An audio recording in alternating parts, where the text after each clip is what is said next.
They said I was being ridiculous, that at 73 years old I should stop being so stubborn about a cat. My daughter found me a nice assisted living place, clean, safe, activities every day, but they don't allow pets. She said, "Mom, he's 15. He probably only has a year or two left anyway. You can visit him at a shelter." You want to know why I refused to leave without him, Captain Mitchell? Why I fought my neighbors on the lawn while my house burned? Everyone thinks this story is about me refusing to give up my cat. But that's not where this fire started. The real fire started 15 years ago. The day my husband handed me a 6-month-old kitten and said, "I can't leave you alone, Margaret, so I'm making sure you won't be." If you've ever been told to give up the one thing keeping you going, you'll understand this story. Subscribe and let me know in the comments where you're watching from.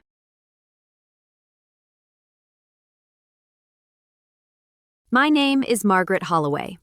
I've lived in my house for 43 years, raised 3 children there, buried my husband from there. And every single day for the last 15 years, I've woken up to an orange tabby cat named Oliver sleeping on the pillow next to me. That's how Thomas wanted it. My husband died of cancer when I was 58. We knew it was coming, had 2 years to prepare. 2 years of treatments that didn't work, and hope that slowly ran out, and conversations about what happens after. Thomas worried about me being alone. We'd been married 37 years. I'd never lived by myself, ever. I went from my parents' house to our apartment to this house. Always had someone there. And Thomas knew me, knew I'd struggle with the quiet, with the empty rooms, with all the space that used to be full of him. So one day, about a month before he died, he asked me to drive him somewhere. He was thin by then. The cancer had taken so much. But he got dressed, came downstairs, waited by the door. "Where are we going?" I asked. "You'll see." I thought maybe he wanted to see the lake one more time, or visit his friend Paul, or just get out of the house. He had me drive to the animal shelter. I parked, looked at him. "Thomas?" He smiled. The real smile. The one I'd fallen in love with 40 years ago. "I can't leave you alone, Margaret, so I'm making sure you won't be." Inside, he barely had the strength to walk, but he went straight to the cat room, like he knew exactly where he was going. And there, in a cage near the window, was this tiny orange kitten, 6 months old, loud, climbing the bars, demanding attention. Thomas pointed. "That one." The volunteer got him out. Thomas held him, this little ball of orange fluff meowing and pawing at his hands. "His name is Oliver," Thomas said, "after my grandfather." I didn't understand. Not then. We brought him home. Oliver explored every room, knocked over a plant, chased dust particles in the sunlight. Thomas sat on the couch and watched him with this peaceful look on his face. That night, Thomas told me why. "This cat is going to take care of you when I can't," he said. "He's going to be there every morning, every night. When the house gets too quiet, when you miss me so much you can't breathe, Oliver will be there." He was right. Thomas died 3 weeks later. And every morning since, Oliver has been there. When I wake up crying because I forgot for a second that Thomas is gone, Oliver is there. When the house feels too big and too empty and I don't know why I should keep going, Oliver is there. When holidays come and my kids are too busy and I'm alone at the table where we used to have 12 people, Oliver is there. He's not just a cat. He's the last thing my husband gave me. The last piece of Thomas that's still alive, still breathing, still here. And my daughter wants me to give him up. It started 6 months ago. Small things at first. My daughter Sarah would come over and notice things. The dishes in the sink, the pile of mail I hadn't sorted, the garden that used to be perfect and now had weeds. "Mom, are you okay?" she'd ask. "I'm fine." But she started coming more often, started watching me more closely. Then I forgot to turn off the stove once, just once. I was making tea and the phone rang and I walked away and left the burner on. Sarah found it an hour later. The pot was dry, nothing happened, but you'd think I'd burned the house down from the way she reacted. Mom, this is serious. What if there had been a fire? There wasn't, but there could have been. She started talking to her brothers, Michael and David. They started calling more, asking questions. How are you managing? Are you taking your medications? Maybe it's time to think about options. Options. That's what they called it. Then I fell in the garden. Not even a real fall. I tripped over the hose, went down on my hands and knees. Got a scrape, that's it. But the neighbor saw and called Sarah. Sarah showed up an hour later, found me sitting at the kitchen table with Oliver in my lap. Mom, we need to talk. That's never good. She sat down, pulled out a folder, started talking about assisted living. There's a beautiful place 15 minutes from my house, she said. Meadowbrook. They have activities every day, social groups, meals are provided, there's a nurse on staff. I don't need a nurse. Mom, you're 73. You fell. You forgot the stove. What happens next time? Nothing happened this time. She kept going, showed me pictures. A nice room, clean, bright windows, a shared living space, a dining hall. Everything looked sterile, like a hospital trying to pretend it wasn't. It's really lovely, Mom, and safe. You wouldn't have to worry about anything. I looked down at Oliver. He was purring in my lap. His eyes were closed, content. What about Oliver? Sarah paused, just for a second, but I caught it. Well, she said carefully, they don't allow pets. My chest tightened. Then I'm not going. Mom! No. I stood up. Oliver jumped down, annoyed at being disturbed. This is my home. Oliver is my family. I'm not leaving. Sarah stood too. Mom, please be reasonable. He's 15 years old. Cats don't live forever.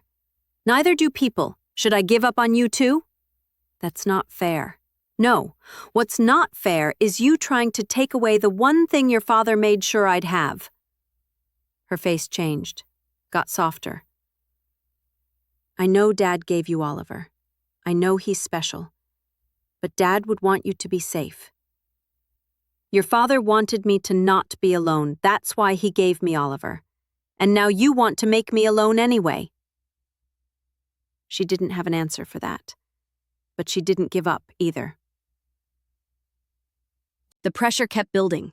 Sarah and my sons kept calling, kept pushing, all with the same message wrapped in concern. We're worried about you. We love you. We just want you to be safe. But what they meant was, we want you to do what we want. I started screening calls. Oliver didn't judge me for it. He just climbed into my lap and purred. Then 3 weeks ago, Sarah showed up unannounced. She had paperwork. I was in the kitchen making lunch, heard her car in the driveway, the key in the lock. She'd had a key since she was 16. Mom, she called. Kitchen. She came in, set her purse down, smiled the smile that meant she was about to tell me something I wouldn't like. I wanted to update you on Meadowbrook. I told you I'm not going. I know, but I put a deposit down anyway, just to hold the room, because the wait list is long and I didn't want to miss the opportunity. I stopped cutting my sandwich, turned slowly. You did what? Mom, it's refundable. I just wanted to secure the spot. You don't have to decide right now. I already decided. I said no. Mom, how much was the deposit? That's not important. How much, Sarah? She hesitated. $2,000. $2,000. To force me into a place I didn't want to go. You had no right, I said quietly. I have every right. I'm your daughter. I'm trying to take care of you. I don't need you to take care of me. Yes, you do. You just don't see it yet. I felt something crack inside, like the foundation of something solid just shifted. Get out. Mom, get out of my house. She left, but I knew she'd be back. They always come back. 2 days ago, I found out just how far she'd gone. I was cleaning out the drawer in the hallway table, the one where we keep batteries and spare keys and things we don't know where else to put. At the bottom, under a stack of old takeout menus, I found papers. Folded. Hidden. I pulled them out, started reading. Real estate assessment from a company Sarah had hired, estimating the value of my house. Contact information for 3 different realtors. A printout from Meadowbrook, not just the brochure. A payment plan, move-in dates, a list of what's included and what's not. And at the bottom, a handwritten note in Sarah's writing. Mom's move-in 3 weeks. Coordinate with Michael and David. Call shelter about Oliver.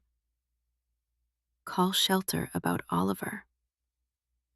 She'd already decided. Not just about me, about him. I sat on the floor in the hallway, papers spread around me. Oliver came over, rubbed against my leg. She's going to take you away from me, I whispered. He meowed, climbed into my lap. I held him, and I cried. Because I knew what was coming. Sarah would show up with Michael and David. They'd tell me it was time. They'd pack up my things. They'd take me to Meadowbrook. They'd take Oliver to a shelter, and I'd lose everything. My home, my independence, the last gift my husband ever gave me. I couldn't let that happen, but I didn't know how to stop it. Last night, I sat in the living room with Oliver. It was late, almost 9 p.m. The house was quiet. I'd lit a candle on the mantel, one of the thick white ones Thomas always liked. He used to say candles made a house feel warm, made it feel lived in. I needed that last night. Needed to feel like Thomas was still here somehow. Oliver was on the couch next to me, his usual spot. He'd been sleeping there for 15 years. Same cushion, same position, curled up with his tail over his nose. I was thinking about Thomas, about the day he brought Oliver home, about how he'd known exactly what I'd need. You always knew, I said out loud, to Thomas, to the empty room. You always knew what I needed before I did. Oliver's ear twitched, but he didn't open his eyes. I went to the kitchen to make tea. I needed something to do with my hands, something to keep me from thinking about the papers I'd found, about Sarah's plan, about the 3 weeks I had left. The kettle was on, water heating. I was staring out the window at nothing. And then I heard the crash. I ran back to the living room. Oliver was on the mantel, tail puffed out, eyes wide. The candle was on its side, flame already catching the curtains. Oliver! I grabbed him, pulled him away from the fire, set him on the floor. The curtains were burning fast, flames climbing up to the ceiling. I ran for my phone, dialed 911, told them there was a fire. But Oliver had bolted, disappeared somewhere in the house. I tried to find him, called his name, but the smoke was getting thick, getting hard to breathe. Then someone was pounding on the door. My neighbor, Mrs. Chen from next door. Margaret, open the door. I let her in. She saw the fire, grabbed my arm. We need to get out, now. I can't find Oliver. Margaret, we have to go. She pulled me toward the door. I fought her, tried to go back for Oliver, but she was stronger. Or I was weaker, I don't know. She got me outside. Another neighbor, Mr. Peterson, came over. They kept me on the lawn, wouldn't let me go back in. Oliver's in there, I kept saying. He's scared, I have to... The fire department is coming, Mrs. Chen said. They'll find him. But I couldn't breathe, couldn't think, because all I could see was Sarah's note. Call shelter about Oliver.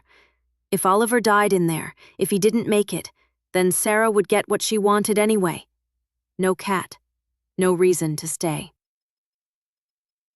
I could hear the sirens, getting closer. The smoke was pouring out of my windows now, black and thick. The neighbors were calling to each other. Someone had a garden hose. It wasn't doing anything. All I could think was, he's alone in there, he's terrified, and I left him. The fire trucks pulled up. Red lights everywhere. Men in gear jumping out, moving fast. One of them came toward me, older, calm face, captain's insignia on his jacket. Ma'am, I'm Captain Mitchell. Are you injured? I shook my head, couldn't speak. Is anyone else inside? My cat, I managed. Oliver, he's 15 years old. He's in there somewhere. He's scared. I can't. Mrs. Chen still had my arm. Margaret, they'll handle it. You need to stay here. But I wasn't listening. I pulled away from her, tried to move toward the house. Captain Mitchell stepped in front of me, gentle but firm. Ma'am, I need you to stay back. We're going to get the fire under control, but it's not safe for you to go in there. You don't understand. My voice broke. I can't lose him. I can't. They're already taking him away from me. If he dies in there, if I don't save him, I lose everything. The words came out wrong, jumbled, but I couldn't stop them. Captain Mitchell's eyes changed, like he heard something I didn't say. Who's taking him away? He asked. And then it all came out, right there, on my lawn, with my house burning behind me and smoke filling the air and neighbors watching and firefighters running past. I told him everything. About Thomas, about how sick he'd been, about the day he took me to the shelter and picked out a tiny orange kitten and named him Oliver, about Sarah and the pressure and the assisted living place that doesn't allow pets, about the papers I found, the plan to move me in 3 weeks, the note about calling the shelter, about how Oliver wasn't just a cat. He was the last gift Thomas gave me. The last piece of my husband that was still alive, still here, still mine. They're taking my life away from me, I said. My home, my independence, my choice. And they're taking Oliver, because they think they know what's best for me. Because I'm old, and I fell once, and I forgot the stove that one time. I was crying, couldn't stop. And now my house is on fire, and Oliver is in there, and if he dies, then Sarah wins anyway. Because what's the point of fighting to stay if he's gone? Captain Mitchell was quiet for a moment, just watching me. Not with pity, not with judgment, just listening. Then he put his hand on my shoulder. Where does Oliver hide when he's scared? He asked. I blinked. What? When there's loud noises, when he's frightened. Where does he go? The closet in my bedroom, I said. Top shelf usually, behind the blankets, or under the guest bed, or... I wiped my eyes. He could be anywhere, but the closet is most likely. I nodded. Captain Mitchell looked back at the house. His crew had lines running, water hitting the flames, smoke still thick, but the fire was being contained. He looked back at me. I'm going to find him, I promise. But you stay here with your neighbors. Don't go near the house. I'll bring Oliver out. He turned to go. Captain. He stopped. Please, I whispered. He's all I have left. He nodded once. Then he went inside. Mrs. Chen made me sit down in one of the lawn chairs Mr. Peterson had brought over. I couldn't take my eyes off the front door. He'll find him, Mrs. Chen said. You don't know that. Captain Mitchell seems like a good man. He'll find him. I watched firefighters go in and out, watched them work, heard them shouting to each other. The fire was getting smaller, under control, but no Oliver. Minutes felt like hours. Mr. Peterson brought me water. I didn't drink it. Sarah's car pulled up at the curb. Of course, Mrs. Chen must have called her. Sarah got out, ran over. Mom! Oh my God, are you okay? Are you hurt? I'm fine. She knelt down in front of me, grabbed my hands. What happened? Mrs. Chen said there was a fire. How did it start? Oliver knocked over a candle. Her face changed, just slightly. Oliver. Yes, Oliver. Where is he? Inside. They're looking for him. Sarah stood up, looked at the house, at the smoke, at the damage. And I saw it, just for a second. I saw relief on her face. Because if Oliver didn't make it, her problem was solved. Sarah, I said quietly. She looked down at me. I found the papers. Her face went pale. Mom, the real estate assessment, the payment plan. The note about calling the shelter. Mom, I can explain. You already decided. You weren't asking me, you were telling me. That's not. We were trying to help you by taking away everything I have, by forcing me out of my home, by getting rid of Oliver. Mom, please. You're not thinking clearly. You almost died tonight.